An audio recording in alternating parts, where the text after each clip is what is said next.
Hello, good morning ಎಲ್ಲರಿಗೆ ಸಹ. So ತುಂಬ ದಿನ ಆಯ್ತಾ ಯೂಟ್ಯೂಬಲ್ಲಿ ವೀಡಿಯೋನೇ ಹಾಕ್ತಾ ಇಲ್ಲ, ಬ್ಯುಸಿ ಅಂತ ಹೇಳ್ಕೊಂಡು ನನಗೆ ಮೇಂಟೈನ್ ಮಾಡಲಿಕ್ಕೆ ಆಗ್ತಾ ಇಲ್ಲ, ತುಂಬ ಕಷ್ಟ ಆಗ್ತಾ ಉಂಟು.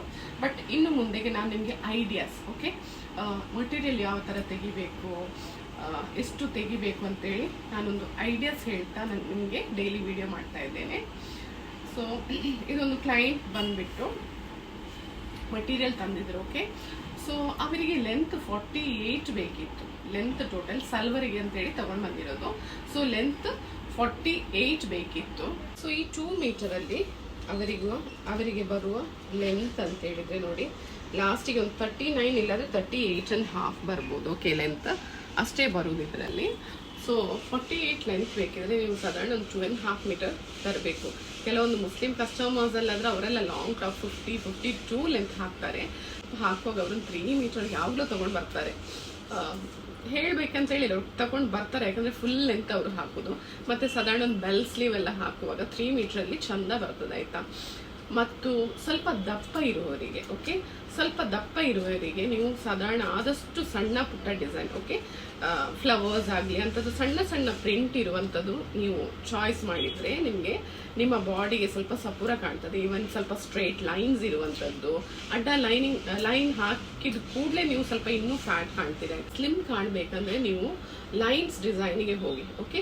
ಸ್ಟ್ರೇಟ್ ಲೈನ್ಸ್ ಇರುವಂಥದ್ದು ಸ್ಟಿಚ್ ಮಾಡಿದರೆ ಅದನ್ನು ಸಹ ಸ್ಟ್ರೇಟ್ ಹಾಕಿಸಿ, ಟೈಲರ್ ಹತ್ರ ಕೊಟ್ಟು ಸ್ಟ್ರೇಟೇ ಹಾಕಿಸಿ. ಕೆಲವೊಂದು ಟೈಲರ್ ಲೆಂತ್ ಬರೋದಿಲ್ಲ, ಹಾಗೆ ಹೀಗೆ ಅಂತ ಹೇಳ್ಕೊಂಡು ಅದನ್ನು ಅಡ್ಡ ಕಟ್ ಮಾಡಿದರೆ ಇನ್ನಷ್ಟು ನೀವು ಫ್ಯಾಟ್ ಕಾಣ್ತೀರಾ, ಆಯಿತಾ. ಇನ್ನು ಸ್ವಲ್ಪ ಸ್ಲಿಮ್ ಇರುವವರಿಗೆ ನಾನು ಹೇಳೋದಂದ್ರೆ ಸ್ವಲ್ಪ ದೊಡ್ಡ ಪ್ರಿಂಟ್ ಹಾಕಿದ್ರೆ ತುಂಬ ಚೆಂದ ಕಾಣ್ತದೆ.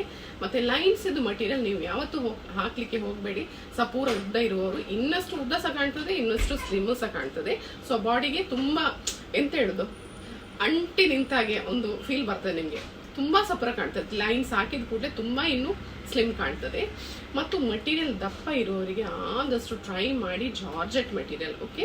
ಸಲ್ವರ್ ಎಲ್ಲ ಟ್ರೈ ಮಾಡಬೇಕಾದ್ರೆ ಜಾರ್ಜೆಟ್ಟಿಗೆ ಹೋಗಿ. ಆದಷ್ಟು ದಪ್ಪ ಇರೋರು ಪ್ಲೀಸ್, ಯಾಕೆಂದರೆ ನೀವು ನನಗೆ ಒಂದು ಖುಷಿ, ಇಷ್ಟು ದಪ್ಪ ಇರೋರಿಗೆ ಸಹ ನನಗೆ ಸಪೂರ ಕಾಣಬೇಕು. ನನ್ನ ಸ್ಟಿಚ್ಚಲ್ಲಿ ನಾನು ಸಪೂರ ಮಾಡಿಸ್ತೇನೆ ಹೇಗಾದರೂ ಮಾಡಿಕೊಂಡು. ಬಟ್ ಮಟೀರಿಯಲ್ ತರುವಾಗ ದಯವಿಟ್ಟು ನೀವು ಜಾರ್ಜೆಟ್, ಆದಷ್ಟು ಜಾರ್ಜೆಟ್, ಈ ಎಂಥ ಬ್ರೊಕೇಡ್, ಕೆಲವೊಂದು ಬನಾರಸಿ ಅಂತ ಮಟೀರಿಯಲಿಗೆಲ್ಲ ಹೋಗಬೇಡಿ, ತುಂಬ ಫ್ಯಾಟ್ ಕಾಣ್ತದೆ. ಅದೆಲ್ಲ ಸ್ಲಿಮ್ ಇರೋರಿಗೆ ಮಾತ್ರ ಚಂದ, ದಪ್ಪ ಇರೋರಿಗೆ ಚಂದ ಕಾಣೋದಿಲ್ಲ, ಇನ್ನಷ್ಟು ದಪ್ಪ ಕಾಣ್ತದೆ. ಮತ್ತು ಸಾರಿ ಸಹ ಹಾಗೇನೆ, ಸಾರಿ ಮೆಟೀರಿಯಲ್ ತೆಗೆಯುವಾಗ ಜಾರ್ಜೆಟ್, ಫ್ಯಾನ್ಸಿ ಸಾರಿ ಎಲ್ಲ ತುಂಬ ಸ್ಲಿಮ್ ಕಾಣ್ತದೆ. ಜಾರ್ಜೆಟ್, ಆದಷ್ಟು ಜಾರ್ಜೆಟ್ಟಿಗೆ ಹೋಗಿ ಸಾರಿ ತೆಗೆಯುವಾಗ ದಪ್ಪ ಇರುವವರು, ಯಾಕೆಂದರೆ ಜಾರ್ಜೆಟ್ಟಲ್ಲಿ ಸಹ ಚಂದ ಚಂದ ಪ್ಯೂರ್ ಜಾರ್ಜೆಟ್ ಎಲ್ಲ ಬರ್ತದೆ, ಆಯಿತಾ. ಈವನ್ ನಿಮಗೆ ಸಿಲ್ಕ್ ತೆಗೆಯುವುದಾದ್ರೆ ಮೈಸೂರು ಸಿಲ್ಕ್, ಕ್ರೇಪ್ ಸ್ಲಿಮ್ ಇರುವವರಿಗೆ ಸ್ವಲ್ಪ ಅಗಲ ನಿಲ್ಲಕ್ಕೆ ಸಾರಿ ಎಂತ ಹೇಳೋದು, ನಿಮಗೆ ಕಾಟನಲ್ಲಿ ಚಂದ ಚಂದ ಕಾಟನ್, ಸ್ವಲ್ಪ ಸ್ಟಿಫ್ ಕಾಟನ್, ಆರ್ಗೆನ್ಸಾದಲ್ಲಿ ಸ್ಟಿಫ್ ನಿಲ್ಲುವಂಥದ್ದು ಸಿಗ್ತದೆ. ಮತ್ತು ಸ್ವಲ್ಪ ಬ್ರೊಕೇಡಲ್ಲಿ ಸಾರೀಸ್ ನಿಮಗೆ ಚಂದ ಕಾಣ್ತದೆ ಸ್ಲಿಮ್ ಇರುವವರಿಗೆ. ಸೊ ಅಂಥದ್ದೇ ಸ್ವಲ್ಪ ಸ್ಟಿಫ್ ಆಗಿರುವ ಮಟೀರಿಯಲ್ ಟ್ರೈ ಮಾಡಿದರೆ ನಿಮಗೆ ಸ್ವಲ್ಪ ಬಾಡಿ ಸ್ವಲ್ಪ ದಪ್ಪ ಕಾಣಿಸ್ತದೆ. ಸೊ ಇನ್ನಷ್ಟು ಐಡಿಯಾಗಳ ಜೊತೆಗೆ ಮಿಸಸ್ ರಾವ್ ಡೈಲಿ ಇನ್ನು ಮುಂದೆ ನಿಮ್ಮ ಹತ್ರ ಬರ್ತಾ ಇದ್ದೇನೆ.